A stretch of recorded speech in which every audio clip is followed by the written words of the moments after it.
আজ ছিল ওর শেষ পরীক্ষা। ও পরীক্ষা দিতে যাচ্ছে, এটা আমার ভাবলেও আনন্দ হচ্ছে, কারণ কিছুক্ষণ টাইম আমি একটু ঘুমোতে পারবো। একসাথে থাকলে আমাদের আর ঘুম এসে ও আবার আমাকে মিষ্টি খেতে দিয়েছে। আর আমাদের এখন অনেক প্ল্যান, ওর পরীক্ষা শেষ হয়েছে, এখন আমাদের অনেক ঘুরতে হবে। তারপর আমরা রেডি হয়েছিলাম বেরোনোর জন্য। এখন আর আমাদেরকে পায়, আরও টলমল করে গাড়ি বার করতে করতে বলছে, গিয়েই কিন্তু আমাদের ফার্স্ট কাজ আমরা মোমো খাবো। আমি বলছি দাঁড়াও, আগে আমি সেফলি পৌঁছাই, তারপর তো সব কিছু।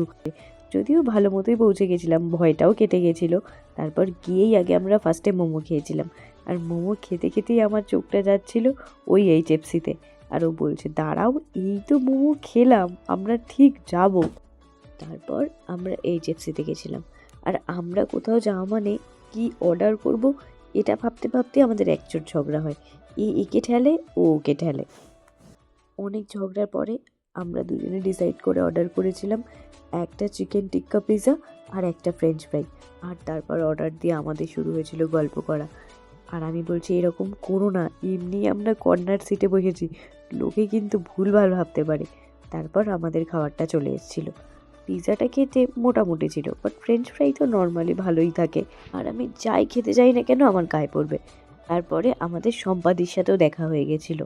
আর সম্পাদি বলছে আমি একটা বাইটই নেব, কিন্তু এত বড় হাঁ করেছে, আমার তো ভয় লাগছিল সম্পাদি আমার গোটা পিৎজাটাই খেয়ে ফেলে। তারপর সেখান থেকে আমরা গেছিলাম বৌদির সাথে দেখা করতে। তারপর আবার এই ঠান্ডার দিনে বৌদি আবার সবার জন্য কফি করে নিয়ে এসছে। যদিও আমি চা কফি খুব একটা খাই না। সেখানে আমরা বেশ খানিকক্ষণ টাইম গল্প করে হাসি মজা করে অগিকে বাই করে বাড়ি ফিরেছিলাম। বাড়ি ফিরে ও আমায় বলছে, পিউ তুমি কখনো ভাত ভাজা খেয়েছো? হ্যাঁ খেয়েছি দু একবার। আর ও এত ভালো বানিয়েছিল, পুরো মনে ছিল ফ্রাইড রাইস। আর আমার তো মনে হচ্ছিলো এটা যেন আমার শেষই না হয়। আর ও যেই উঠেছে আমি বলছি একটু কোল্ড ড্রিঙ্কসটা নিয়ে আসবে তো। আর ও বলছে আমি জানি তো তুমি কি বলতে পারো, আমি তাই জন্যই উঠলাম।